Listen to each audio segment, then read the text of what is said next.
2부 암을 잘 다스리기 위해서 반드시 생각해야 할 세 가지 그런 주제로 여러분과 이야기를 나누도록 하겠습니다.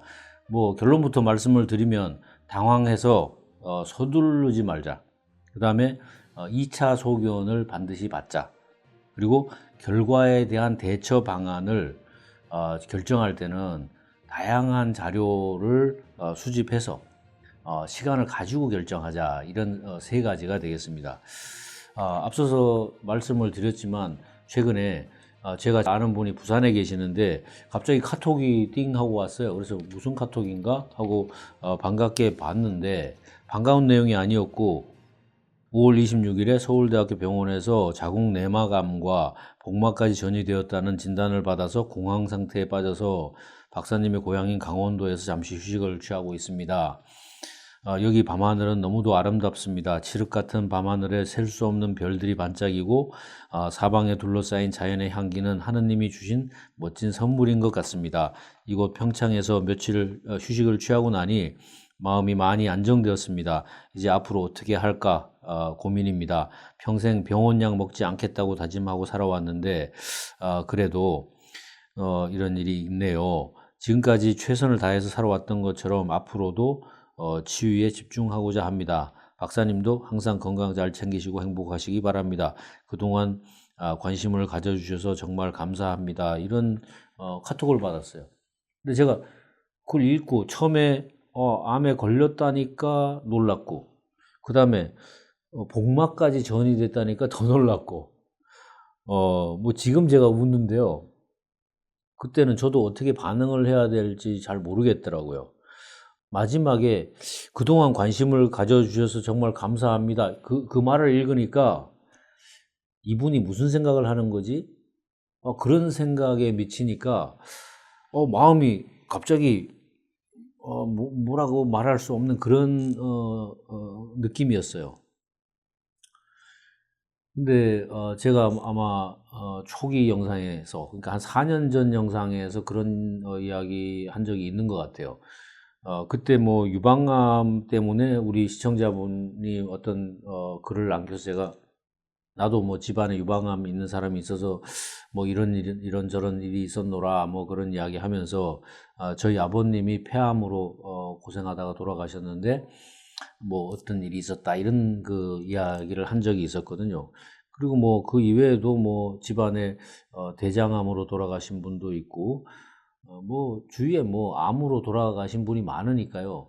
근데 그러다 보니까 암 이러면 우리가 그냥 요즘은 조금 나아졌다 그러지만 그래도 사람들은 누가 암에 걸렸다 그러면 또는 당사자가 암에 걸렸다 그러면 정말 그 죽음이라는 것을 뭐 떨어뜨려 놓고 생각할 수 없는 상황 아니겠습니까? 그러다 보니까 내가 30년 이상 전에 저희 아버님이 폐암에 걸렸을 때 그 병원도 서울대학병원이었어요. 그때는 뭐 제가 뭐 나이 30살 뭐 이런 정도니까 뭐 경험도 없고요. 또 서울대학병원이니까 믿었죠. 그러니까 서울대학병원 교수님이 뭐라고 말씀을 하시는데 내가 다른 생각이 들질 않더라고요. 그래서 그냥 병원에서 하자는 대로 따라서 한 거예요. 따라서 했는데 뭐 결론은 뭐 6개월밖에 못 사셨죠. 그 판정을 받고 6개월밖에 못 사셨어요. 이제 그러다 보니까 제가 이분한테 뭐 다른 얘기는 할 수가 없고 자 결정을 너무 그렇게 막 급하게 하지 말자. 그러니까 내 생각에는 2차 소견을 꼭 좀 받아봤으면 좋겠다. 근데 뭐 우리가 병원을 또 바꾸면은 그 검사를 5만 검사를 또 다시 하게 되니까 그렇게 하지 말고 병원의 협조를 구해서 먼저 병원에서 받은 자료를 다음 병원에 트랜스퍼해서 넘겨가지고 뭐 검사를 줄여야 되니까 환자가 뭐 검사하다가 너무 힘들어서 죽을 판이잖아요. 그 큰 병에 한번 가면. 그래서 그런 말씀을 드렸어요. 그런데 그 다음에 이제 한동안 있다가 6월 뭐 한 20일 경인가 뭐 그때쯤 그 카톡이 왔어요. 궁금했는데 그 카톡이 지금에야 소식 올립니다. 박사님 의견대로 2차 병원 소견을 받고자 서울 삼성병원에 와서 여기 병원 절차에 맞게 검사 진행하고 가장 빠른 수술 날짜가 정해져서 6월 14일 4시에 수술실에 들어갔습니다. 많은 분들이 기도해 주셔서 수술이 잘 끝나서 회복 중입니다. 서울대에서 복막 전이 소견이 나오는 바람에 대장, 복막, 임파선까지 뭐가 희끗희끗하게 보여서 개복 범위가 넓어질 거라는 집도의의 의견이 있었고 수술 시간도 길겠다고 생각하고 마음을 준비했습니다. 그런데 다행스럽게도 수술 시작 2시간쯤 지나서 집도의가 보호자 대기실로 나오더니 수술을 하면서 검사해 보니까 전이가 안 됐다는 겁니다. 항암은 안 해도 되고 방사선 치료는 할 수도 안 할 수도 있다고 합니다. 박사님의 조언에 깊은 감사를 드립니다. 최종 결과 나오는 대로 다시 연락드리겠습니다. 이런 이제 카톡이 왔어요. 그래서 어이구 얼마나 감사한지. 그렇잖아요. 복막전이 되면 정말 힘들거든요. 근데 복막에 전이도 안 됐다지. 그다음에 뭐 암도 뭐 말기라고 그랬었는데 그게 뭐 그렇게 그 정도까지 병기가 간 게 아니고 그래서 더 검사해야 되는 뭐 그런 상황이고 수술도 뭐 굉장히 오랜 시간 할 걸로 생각했는데 짧은 시간에 마쳤으니까 그래서 너무 잘 됐구나 이제 그런 생각을 했죠. 이제 그러고 나서 다시 카톡이 왔는데 삼성병원에서 어제 퇴원해서 수술 부위를 점검했는데 다른 사람들에 비해서 잘 아물지 않는다고 하면서 실밥 제거도 반밖에 못한 채 나머지는 6월 28일에 외래에서 하기로 했습니다. 그리고 배액관에서 계속 복수가 나와서 하루 2번씩 이뇨제를 먹으면서 오줌으로 빼야 한다고 해서 이뇨제를 4알씩 먹고 있는데 그래서인지 잠을 못 자고 2~3시간마다 깨서 화장실에 가곤 합니다. 그 전부터 상처가 나면 아무는데 시간이 많이 걸리던데 삼성병원에서도 많이 늦다고 하네요. 6월 28일 외래 진료 때 조직검사 결과가 나온다고 합니다. 제발 결과가 방사선 치료 없이 치유할 수 있는 방법이 되기를 기도합니다. 만약 수술로 제거되지 못한 미세암이 남아있다면 자연 치유하는 방법을 선택하는 것에 대해서 박사님 의견은 어떠신지요? 지금은 몸무게가 44kg인데 방사선 치료 후유증을 극복하려면 피나는 노력을 해야 한다는데 지금도 수술 후유증으로 다리가 쑤셔서 계속 운동하고 마사지하고 다리를 심장보다 높이 올려놓기를 하는 등 노력 중입니다. 6월 28일 결과에 따라서 어디에서 치료를 할지 고민해 봐야 할 것 같습니다. 여러모로 신경 써주셔서 정말 감사드립니다. 박사님도 건강 한 번 더 체크하시고 정말 오래오래 건강하게 사셨으면 좋겠습니다. 뭐 이런 그 내용을 보내셨어요. 근데 일단은 이걸 보고 제가 이렇게 문제를 느꼈던 건 뭐냐면 체중이에요. 체중이 44kg밖에 안 나간다고 하셨는데 물론 제가 이분을 실제로 만나본 적이 없습니다. 사진을 한번 본 것밖에 없고 통화 한두 번 한 것 같아요. 그래서 그렇지만 사진 전에 봤을 때 하고 보면 이 몸무게가 아마 거의 뭐 반쪽 된 것 같은 느낌이에요. 뭐 그렇게까지 차이는 안 나셨겠지만은 그래서 몸무게가 이거 큰일이네 이런 생각이 1차로 들었고 두 번째는 상처가 잘 안 아문다는 거. 그런데 전에도 그랬다 하는 거가 또 어떤 힌트가 있지 않을까 생각해요. 그 말은 무슨 말이냐면 몸에 염증이 많다는 거죠. 몸에 염증이 많으니까 이게 잘 관리가 안 되는 거고 그러다 보니까 우리 몸속의 면역세포가 이 암세포를 억제하지 못하는 환경이 오니까 이제 그게 발전을 한 거 아니겠나 이렇게 이제 추측을 하게 됐습니다. 그래서 제 생각에는 일단 만약에 방사선 치료를 하게 된다면 제일 문제가 뭐냐면 방사선이나 키모 치료를 할 때 제일 문제가 사람이 먹지 못하게 되는 거예요. 이게 뭐 구토나고 하니까 먹지 못하니까 견디질 못하는 거예요. 그래서 대부분의 암 환자들이 암 때문에 죽는 게 아니고 이 먹지 못해서 죽는다 그러거든요. 그래서 제 생각에는 이 치료를 받기 전에 미리 몸을 좀 다듬을 필요가 있지 않겠나. 그러니까 뭐 어떤 방법을 우리가 선택할 수 있을지는 모르지만 본격적인 항암 치료를 받기 전에 우리 몸을 좀 다스려 놓으면 그걸 이겨내는 힘이 생깁니다. 무슨 얘기냐면 대개 우리가 그 항암 치료를 받았을 때 적혈구하고 백혈구 수치를 가지고 뭐 많이 따지거든요.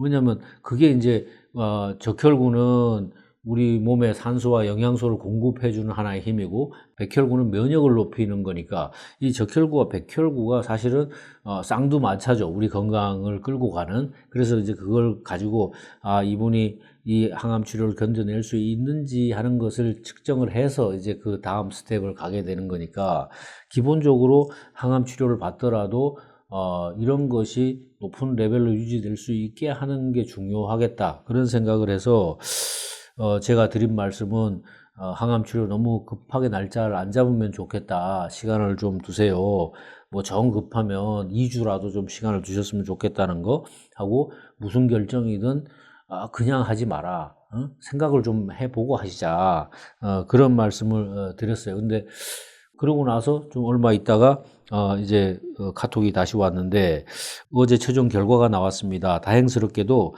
임파선에 전이가 없고 복막에도 전이가 없는 걸로 나왔습니다. 자궁 내막 사이즈가 1.8인데 내막암이 1.72까지 내막 조직 내에 파고들었고, 암종도 중간이어서 혹시나 재발을 방지하기 위해서 수술 끝부분에 방사선으로 강내 치료를 3번 하자는 의견을 주셨습니다. 수술 회복 때문에 날짜는 7월 26일에 잡혔습니다. 그래서 지금 고민 중입니다. 좋은 의견을 구합니다. 이런 말씀을 주셨는데, 저도 뭐 그냥 하루 이틀 생각을 하다가 이분한테 권해드린 것은 다행히도 전이가 뭐 어느 쪽으로도 안 됐다고 하는 건 정말 좋은 소식이죠. 그러니까 이 부분만 잘 통제하면 되지 않겠는가, 그것만 해도 너무나 다행스러운 일이다, 그렇게 생각을 합니다. 그래서 우리가 이런 경우에 수술만 하고 전이가 안 됐고 뭐 다른 거 없을 것 같으니까 그냥 자연요법으로 하는 게 어떠냐, 이런 생각 할 수 있습니다. 그런데 한번 생각해 보세요. 처음에 병원에 가서 진단 받았을 때를 생각해 보면 지금 이 환자의 생각이 다릅니다. 그때는 그냥 하느님 시킨 대로 할게요, 이렇게 했던 거예요. 근데 지금 와서 보니까 야, 이거 가능하면 병원 힘을 안 빌려야 되겠는데, 뭐 이런 생각도 하게 되는 거죠. 근데 제 생각은 좀 달라요. 왜 다르냐면, 이 수술을 하다 보면요, 예를 들어서 암을 절제를 한다고 쳐보세요. 그러면 그 암의 뭐 씨나 그 암의 어떤 그 조각들이 거기에 남아 있을 가능성이 있거든요. 수술하다 보면 뭐 별일 다 일어나거든요. 사실 생각해 보세요. 그 보이지도 않는 데다가 집어넣어 가지고 그거 잘라내고 하는 거 힘듭니다.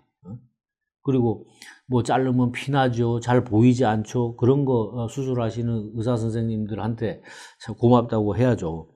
근데 그래서 어쨌든 다행히도 뭐 방사선 치료 3번 정도만 국소적으로 하자, 그 안에 넣어서 그 부분만 하자고 한다니까, 그렇다 그러면 상당히 좋은 상태인데 과연 그걸 회피해야 되겠느냐 하는 생각이 있어서 뭐 하시는 게 좋지 않겠냐 하고 제 개인적으로 의견을 드렸습니다.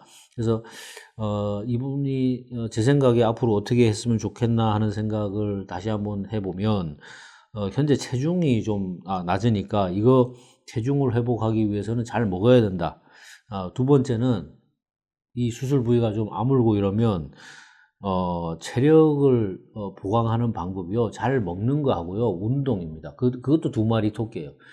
그래서 체력이 올라오지 않으면 못 이기거든요.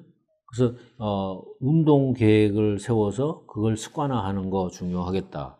그 다음에 지금 오래전부터 상처가 잘 안 아문다고 하니까 이분이 어떤 식으로든 몸 내부에 염증이 많은 상태다 하는 것을 짐작할 수 있으니까, 그런 것을 어떻게 해소를 하겠는가 하는 방법을 좀 찾아봐야 되겠다 하는 생각을 했고요. 또 가능하면은 이제 검사를 여러 가지 하셨잖아요. 그 중에서도 피 검사를 아마 굉장히 세밀하게 했을 겁니다. 그 데이터를 좀 잘 분석을 해보고 거기에 맞게 부족한 거 있으면 채워주고, 그러니까 아마 피 검사를 하셨으면 뭐 여러 가지 비타민이라든지 뭐 미네랄이라든지 이런 영양소적 검사도 하셨을 것 같아요. 그러니까 그런 부분을 좀 잘 살펴서 부족한 건 채워주고, 또 잘 드시고 체력을 기르시면 이 암을 잘 이겨가는데 도움이 되지 않겠나, 그런 생각을 하게 됐습니다. 그래서 여러분들 중에서도 혹시 뭐 주위에 가족이나 친구나 아시는 분이 이런 일이 있다 그러면 첫째는 너무 서두르지 마라. 병원에서 뭐라 그러면 그거 다 하라고 믿지 마라. 응? 다른 병원의 의견을 한번 더 구해보자. 왜? 전문가들이 다 보는 게 다르잖아요. 응? 아무리 훌륭한 의사도 실수할 수 있지 않겠습니까? 그러니까 그 세컨드 오피니언을 한번 받아보는 게 좋겠다 하는 말씀 드리고, 또 현재 나의 상황을 보고 거기에 맞춰서 잘 준비하는 게 필요하겠다, 그런 생각을 합니다. 그래서 2부 이야기는 여기까지고요. 잠깐 쉬고 3부 이야기는 뭐 이분을 위해서 제가 한번 생각을 해봤습니다. 암 환자가 도대체 뭘 잘 지켜야 되지? 병원에서 해주는 거 말고 암 환자 스스로는 뭘 해야 되지? 그런 생각을 해봤습니다. 그래서 그 부분, 그 암 환자가 지켜야 할 거 5가지, 그걸 좀 이야기를 나누고 싶습니다.